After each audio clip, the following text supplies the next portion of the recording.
Greetings. Welcome to 3 Lanes 20. We made it to 20 episodes. Man, that's crazy. Consistency, huh? Consistency is key, just like the gym. But yeah, this time since I am in a honeymoon phase with the Toyota hybrid system, we'll be covering the Toyota hybrid system. Isn't that great? Well, uh yes. Like I mentioned last time on episode 19, uh my wife and myself, we ended up getting a new car, and it's the family car, and it's a Toyota Sienna. As you may know, Toyota Siennas from I think from 2020 till today, they come in hybrid. Uh, if not most of them from 2020, all of them. But yeah, it's a hybrid. Uh, just an update on gas usage. The Mazda CX-9 that we still have, but we used to use as a family car. We used to spend around $75 in gas, if not weekly, every week and a half. If we had long trips to, like out of town, it would definitely be $75 a week. This time we put gas on this Toyota Sienna for the first time, I think in 4 weeks, and it was $75. So every 4 weeks, going around just like before, the same amount for 1 week of gas in the Mazda CX-9. Nothing against the CX-9. The CX-9 served us well. It was a great family car, but with this one, man, we're saving gas like never before. Well, let's get into this because that's why this episode was inspired by the usage of the Toyota Sienna. Um, let's begin. Well, the the Toyota hybrid technology has been uh has been revolutionizing in the automotive industry, and it's because it has combined very effectively, actually, internal combustion engines and electric power. And we will see how this whole system works in this episode. Its historical development, variations across vehicle models, development challenges, and the overall hybrid strategy in the evolving automotive landscape. So, how does the Toyota hybrid system works? Let's start with the components. The Toyota hybrid system, uh, known as Hybrid Synergy Drive (HSD), consists of several key components working together seamlessly. One would be the gas engine, typically use an Atkinson combustion cycle for optimal fuel efficiency, producing less heat than conventional engines and reducing fuel consumption. But what is an Atkinson uh, combustion cycle, or what the heck is that? Because at the beginning, when I read it, I didn't know what it was. And I'm assuming some people will have the same question. So, the Atkinson combustion cycle is a type of internal combustion engine cycle designed to maximize fuel efficiency, and it primarily alters the timing of the intake valve and the relationship between the compression and expansion strokes, meaning the pistons, right? The compression and expansion movement of the pistons. It was invented by James Atkinson in 1882. The original Atkinson engine was used as a unique mechanical linkage to create different stroke lengths for intake, compression, power, and exhaust, allowing for longer expansion stroke than compression stroke. So the when the piston retreats is longer than the when the piston compresses, right? That's the basic idea. And in modern engines, especially those used in hybrid vehicles like the Toyota Prius, which triggered this whole situation, which we'll talk about a little bit more later, the Atkinson cycle is typically achieved by delaying the closing of the intake valve. So, what does this mean? This means that as the piston starts its upward compression stroke, the intake valve remains open for a short period, allowing some of the air fuel mixture to flow back into the intake manifold. And then as a result, the effective compression ratio is lower than the expansion ratio. So this design reduces the amount of work the engine has to do during the compression stroke and allows more complete expansion of the combustion gases, extracting more energy from the same amount of fuel. So what are the key characteristics of the Atkinson cycle? It's highly efficient. By having a longer expansion stroke than compression stroke, the engine can convert more heat from combustion into useful work, and this improves thermal efficiency. It reduces power output. Sorry, let me take that back. Reduce power output. Because less air-fuel mixture is trapped in the cylinder, Atkinson cycle engines produce less peak power than conventional Otto cycle engines of the same size. This is ideal for hybrids. Why? Because the lower power density is compensated for in hybrid vehicles by the electric motor, which provides additional power when needed, making the Atkinson cycle especially well suited, let's call it that, for hybrid systems because they compensate each other basically. So the benefits: improve fuel economy, and it's like up to 9% or more in some conditions.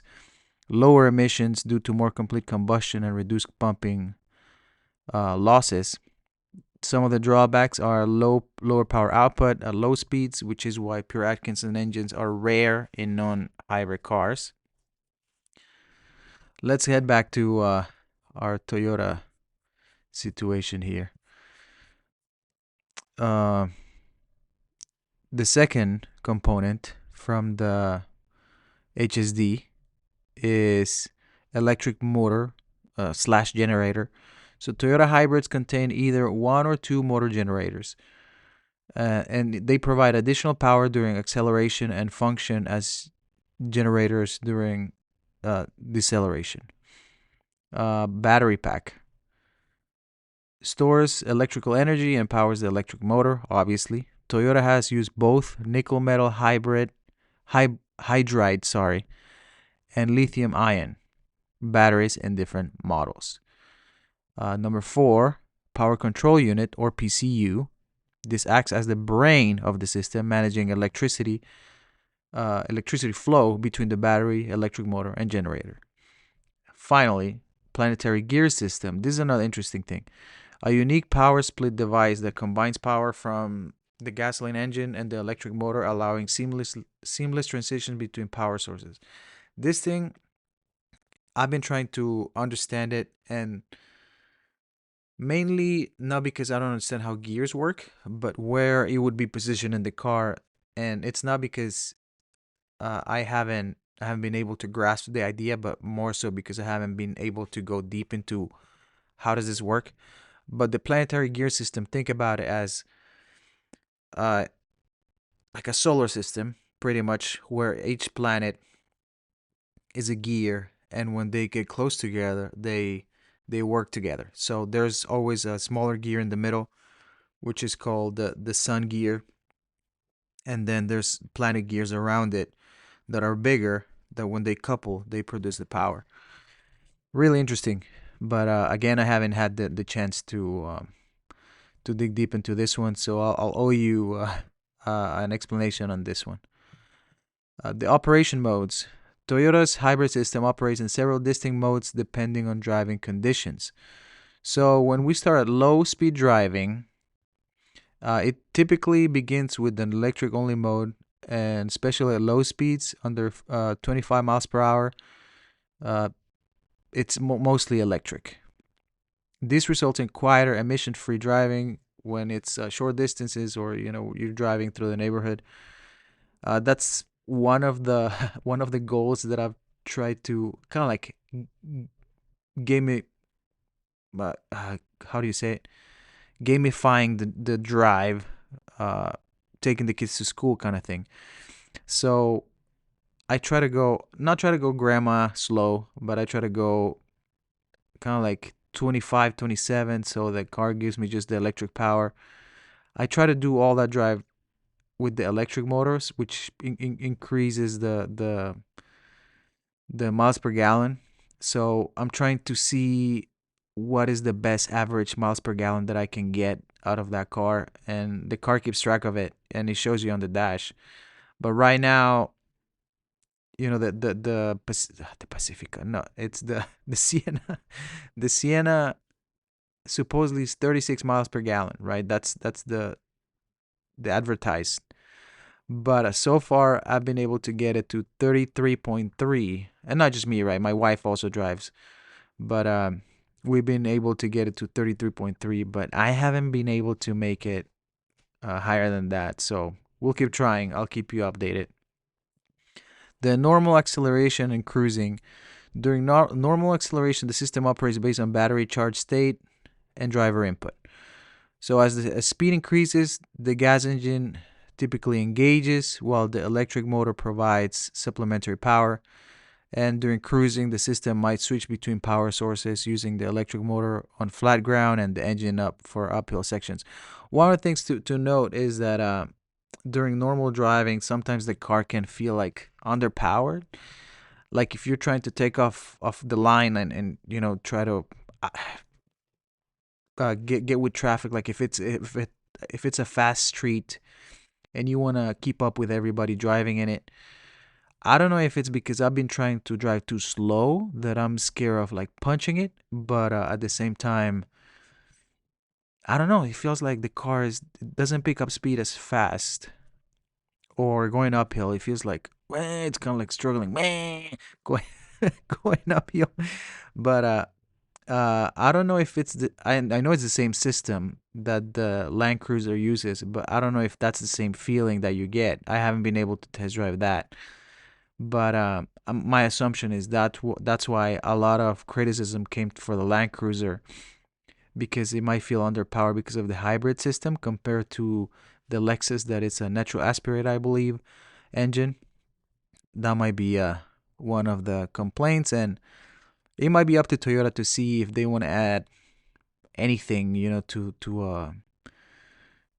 the gas motor that they have on the cars. But so far, I mean, I feel like they accomplished what they're supposed to. I don't know if having a different type of stroke on the engine might work better, or it might make the car worse. Who knows? They might have the answers. One day I might be able to interview somebody from Toyota. That would be cool.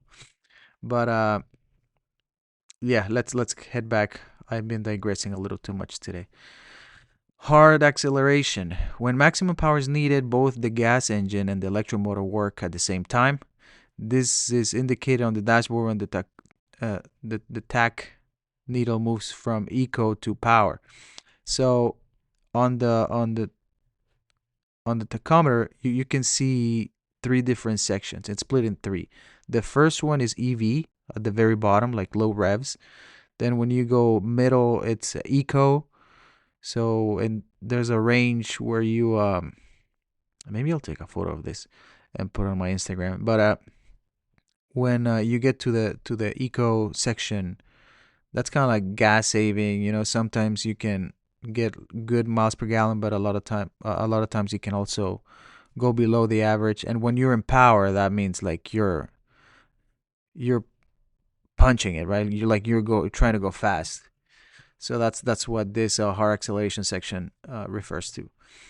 Deceleration and braking. During braking or coasting downhill, the system employs regen braking, converting kinetic energy into electrical energy to recharge the battery. This is something convenient because you don't have to plug in the car at any time. It does it on its own to get the energy needed for the electric motors. Transmission system.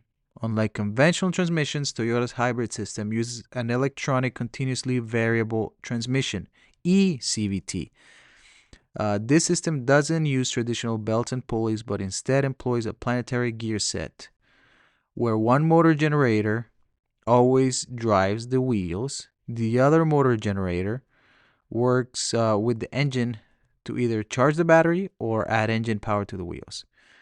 In this arrangement, Toyota has been able to create a system that functions like a CVT, but with greater efficiency and no traditional gear shifting. Historical development of Toyota's hybrid technology. There were early experiments and conception in Toyota's journey with hybrid technology, and it began decades before the Prius became a household name. The whole experiment started in 1960s. Toyota started experimenting with gas turbine hybrids.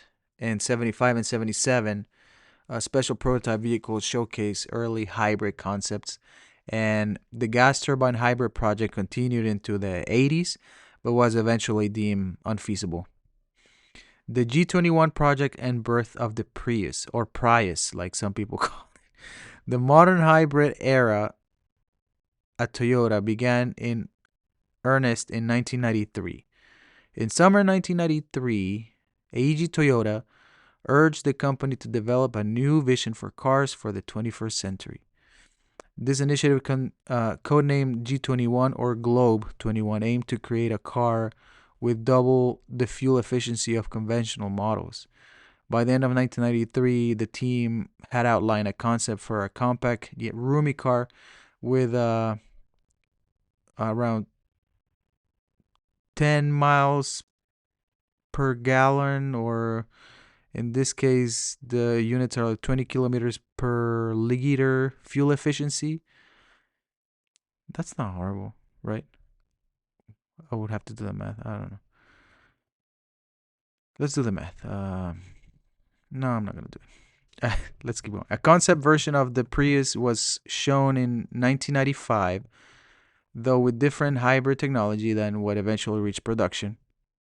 The first generation Prius launched in Japan in December 1997, making the world's first mass-produced hybrid vehicle. 1997. System evolution. Toyota's hybrid system has undergone several iterations. The original system was called Toyota Hybrid System, or THS. The second generation system, renamed Hybrid Synergy Drive, or HSD.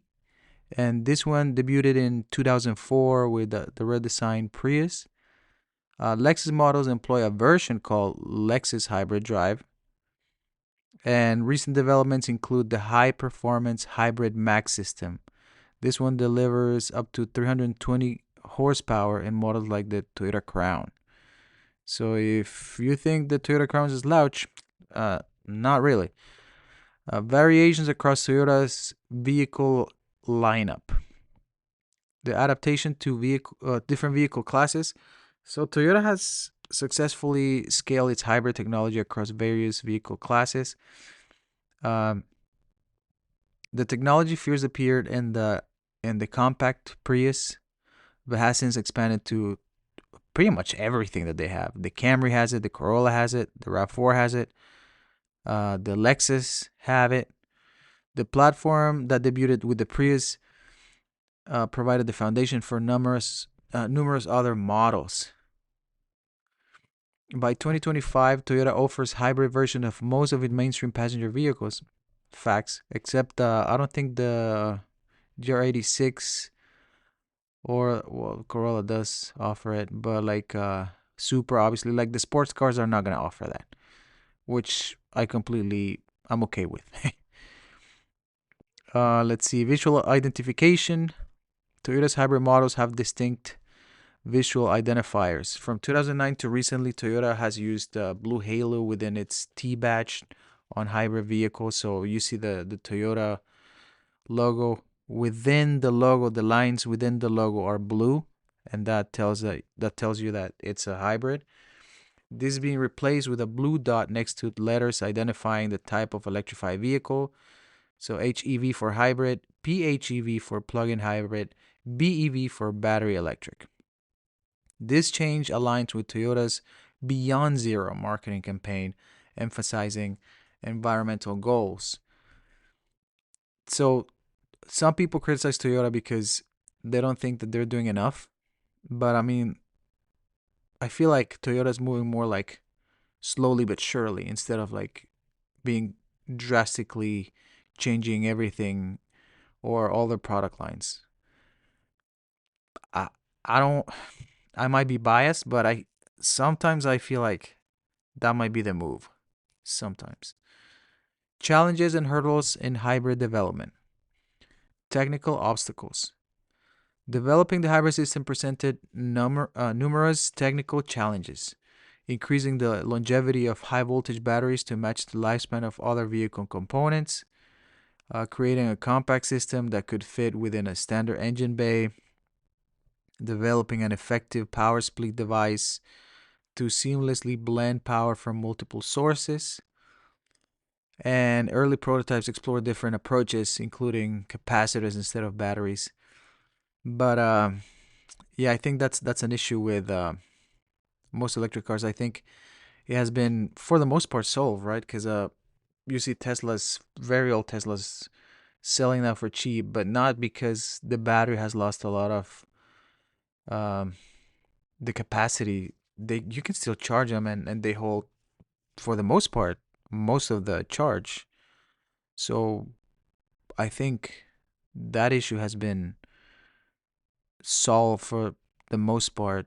Yeah, I know we need to get more range of battery supposedly, but I don't know. It's that one is debatable, but I don't want to Digress anymore. Market and perception challenges. As the automotive industry has evolved, Toyota has faced new challenges. Environmental groups have criticized Toyota for focusing on hybrids rather than full electric vehicles, something like what I was just talking about right now. Greenpeace ranked Toyota at the bottom of the study of 10 automakers' uh, decarbonization efforts.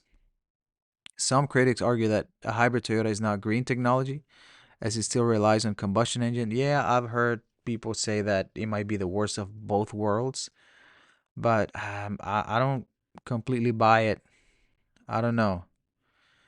I guess the argument is like you have waste from both ends. You have the waste of the battery and you have waste of burning gas, which it might be a good argument, but at the same time, you're not spending as much gas as with a only gas car. Uh, I don't know. You would have to do a life cycle assessment on that, on those three, right? The internal combustion engine car with a hybrid car with an all electric car. I don't know. And depending where you get your energy sources, that too. That's another factor to take in.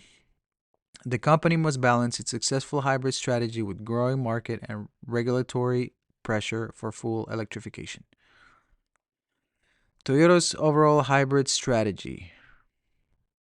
Strategic positioning. Toyota's approach to vehicle electrification differs from many competitors, like we've been talking about.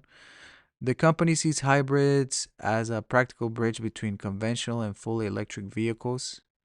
Again, moving slowly but surely instead of being completely drastic. Toyota believes in a multiple pathway approach to achieving carbon neutrality, not solely focusing on battery electric vehicles. I mean, that's pretty obvious. Their lineup is pretty mixed. Chairman Akio Toyoda has stated that EVs will capture at most 30% of the market, while hybrid and gas cars will account for 70% of the market. The rationale for hybrid focus, Toyota cites several reasons for continuing to emphasize hybrid technology. One is global infrastructure limitations, particularly in regions lacking reliable electricity grids or charging networks. That one's a pretty obvious one because not everybody lives in the U.S. Obviously, uh, third world countries. I don't know how charging situations will be there. Concerns about energy resources and environmental impact of battery production. That's another um, reason for Toyota emphasizing hybrid technology. Affordability considerations for consumers in various markets. Yeah, um, yeah, I agree with this one because electric cars, for example, the KEV9 is as expensive as a brand new Toyota Sienna. Well, depending on the trim level that you choose, right? But it's full electric compared to a hybrid. But I would almost argue that you have more space on the Sienna, so you'll be paying for a little more real estate compared to the EV9 that you're just paying for luxury and good looks. Also, the car is good, right? But or as far as we know, for as long as it's been alive, there has been not as many issues or known issues on the EV9. Believe that hybrids offer significant environmental benefits without requiring charging infrastructure. That's true, but you're still burning gas. That could be a counter argument for that. The future direction, while maintaining its hybrid focus, Toyota is incrementally expanding its electrification efforts. The company has announced a goal to produce 3.5 million electric vehicles by 2026, representing about a third of its current sales. Toyota continues to refine its hybrid technology, and as we have seen in high performance hybrid Max system, the company is also expanding the plug-in hybrid offerings, particularly with the Prius PHEV that offers up to 44 miles of all electric range. Not horrible. Yeah, in conclusion, I guess, or as final thoughts, we can say that Toyota's hybrid system is one of the most successful technology innovations in automotive history. I mean, without even wanting, right? Everybody hates the Prius. Well, I'm not even. I know people that drives Prius, and nothing against them, but most of the Prius drivers, man, drive me nuts. Well, those Prius drivers now it seems like they moved to Tesla because now Tesla drives, man, they're not the best. From its inception with the Prius in 1997 to its widespread implementation across all Toyotas, the technology has evolved while maintaining its core principles. And despite growing pressure to focus exclusively on electric cars, Toyota has kept its hybrid strategy, and it provides a more balanced approach to environmental sustainability. And considering global market conditions, infrastructure limitations, and consumer needs, I think it makes sense. The company has continued to invest in hybrid technology, and at the same time, it has expanded into plug-in hybrids and battery electric vehicles. Now they have the three of them in their lineups, and this has reflected in a measured approach to automotive electrification. Whether this strategy will prove optimal in the long run remains to be seen, but Toyota's strong financial performance it suggests that for now it makes a lot of sense. If you go try to buy a Toyota nowadays, you'll have a hard time depending on the model. Toyota Sienna's, at least where I'm at, those basically come already sold. So good luck finding one. If you find one, you have to jump on it right away. If you're looking for a new one, right? If you're looking for a brand new Toyota Sienna, you have to jump on them right away because people are buying them like crazy. And now with the tariff situation that's been happening, I'm recording this in April of 2025. Tariffs are still happening, so maybe you listen to this in the future and everything is settled. Thankfully, we'll hope so. But yeah, Toyotas are very popular and they're hard to stay in the lot of new cars. Even resale value, it's one of the highest, if not the highest, of all the car brands. Um, but yeah, it's the hybrid perfect? No, but in a world where the right answer often depends on where you live, how you drive, and what you value, I think Toyota's hybrid approach makes a lot of sense. That's it for today. If you enjoyed this episode, check out the archives on 3DLANES.com or wherever you find your podcast, where we have explored everything from the GTI, the origins of the Golf, to the quirks of analog photography and what it means to shoot with film. If you have thoughts on hybrids or want to share your own Toyota story, just drop a comment, whatever you find us. Very much appreciate it. I appreciate your time. I thank you so much for listening, for spending this time with me. I am Denny. I've been your host for today. Thanks again for stopping by. See you next week.